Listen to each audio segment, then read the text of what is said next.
The Young and the Restless spoilers breaking news Wednesday full episodes January 1st, 2025 Mariah's nightmare, Ian Ward returns Mariah Copeland had faced her fair share of demons, but none were as haunting as Ian Ward. His mere presence had once been enough to send shivers down her spine, but now he was more than just a shadow from her past, he was her living nightmare.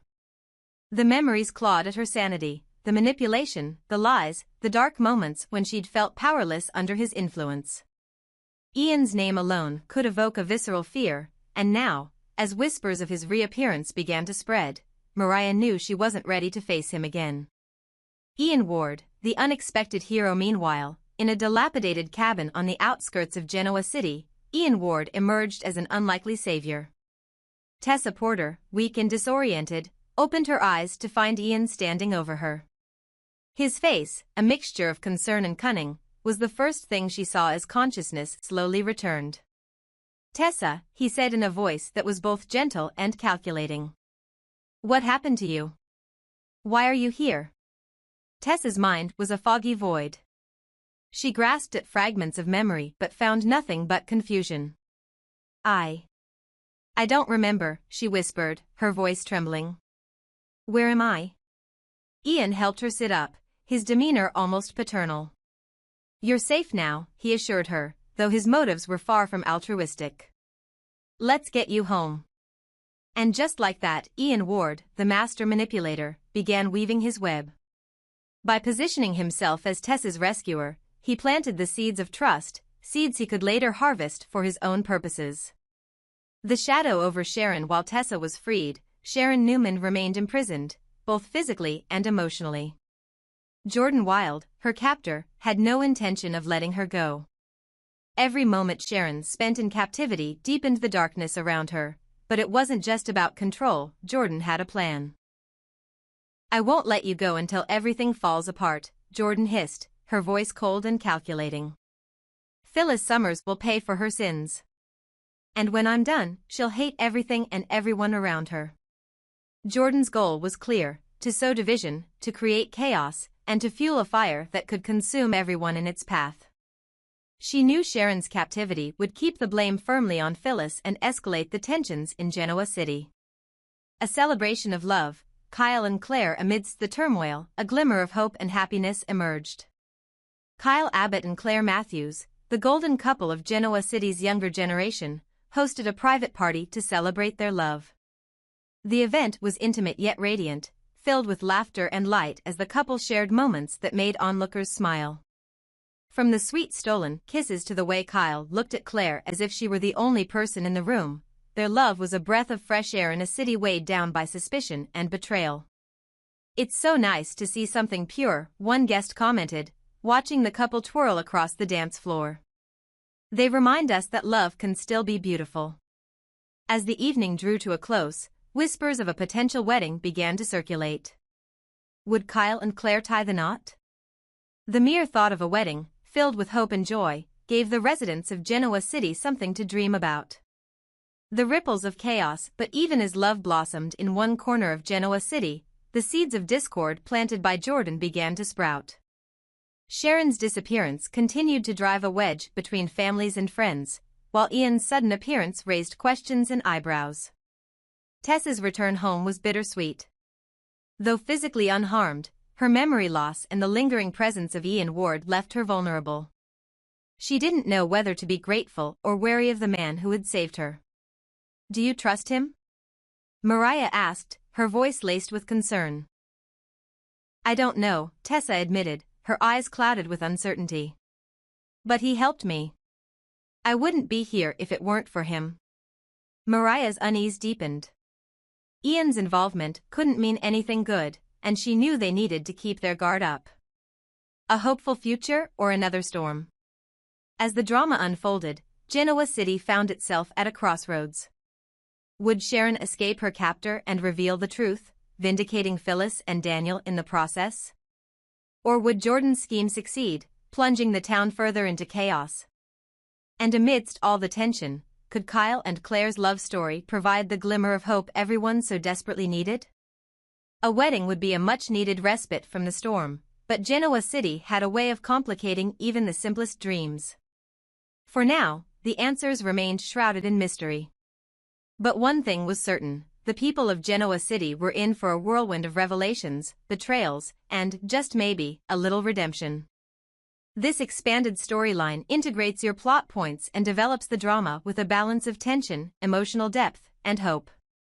Let me know if you'd like to adjust or add more. Phyllis's fury. A rift deepens. Phyllis Summers stormed out of Crimson Lights, her eyes blazing with uncontained fury. Every nerve in her body felt electrified with anger as Michael Baldwin's words replayed in her mind. Sharon isn't a killer, Michael had said firmly, his voice calm yet resolute. I've known her for years, and she doesn't have it in her to do something like this. It was the ultimate betrayal. Phyllis had counted on Michael as one of her closest allies, someone who would stand by her side no matter what. But now, to hear him defend Sharon Newman, the very person Phyllis was certain was behind the chaos in Genoa City, was a knife in her back. You're a traitorous bastard. Phyllis spat, her voice trembling with rage. You'd rather protect Sharon than stand by me? After everything we've been through? Michael tried to reason with her. Phyllis, this isn't about taking sides. It's about finding the truth. I can't let you destroy someone's life without real evidence. But Phyllis wasn't having it. Don't pretend this is about justice. You've chosen your side, Michael. And don't think I'll forget it. A friendship in ruins. Phyllis's anger wasn't limited to Michael. In her mind, his betrayal extended to his wife, Lauren Fenmore.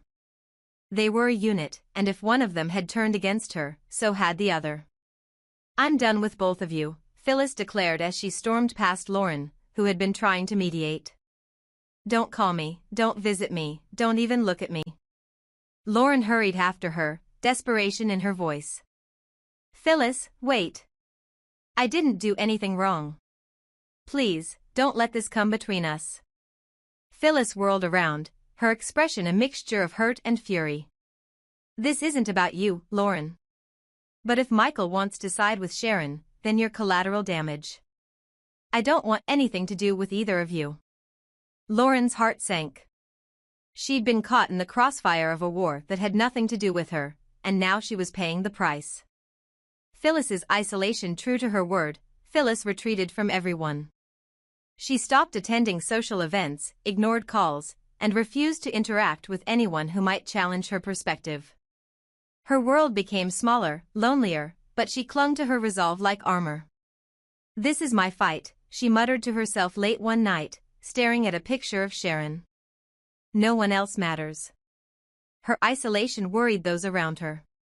Even those who had sided with her began to question whether her anger was consuming her. But Phyllis didn't care. To her, it wasn't about friendships or alliances anymore, it was about justice, and she was determined to get it, no matter the cost. Victor watches from the shadows from the Newman ranch. Victor Newman observed the unfolding chaos with his usual calm yet calculating demeanor. Phyllis's war with Sharon was tearing through Genoa City like a storm, leaving fractured friendships and uneasy alliances in its wake. But it wasn't the drama itself that concerned him. It was the undercurrent of danger he could sense lurking beneath the surface. Victor had seen enough power struggles and vendettas in his lifetime to recognize the signs. This isn't going to end well, he murmured to himself, sipping his scotch as he watched the skyline darken. Something's coming. And it's going to change everything. For Victor, the key was preparation. He knew that whatever danger lay ahead, it would be his responsibility to protect his family and his empire. But first, he needed to figure out where the real threat was coming from. Was it Sharon? Phyllis? Or was there someone else pulling the strings from behind the scenes? Lauren's dilemma. Meanwhile, Lauren couldn't shake the guilt she felt over her fractured friendship with Phyllis. She understood why Phyllis was angry, but that didn't make the situation any easier. Maybe I should have done more, she confided to Michael one evening. Maybe I should have stood up for her. Michael sighed, placing a comforting hand on her shoulder.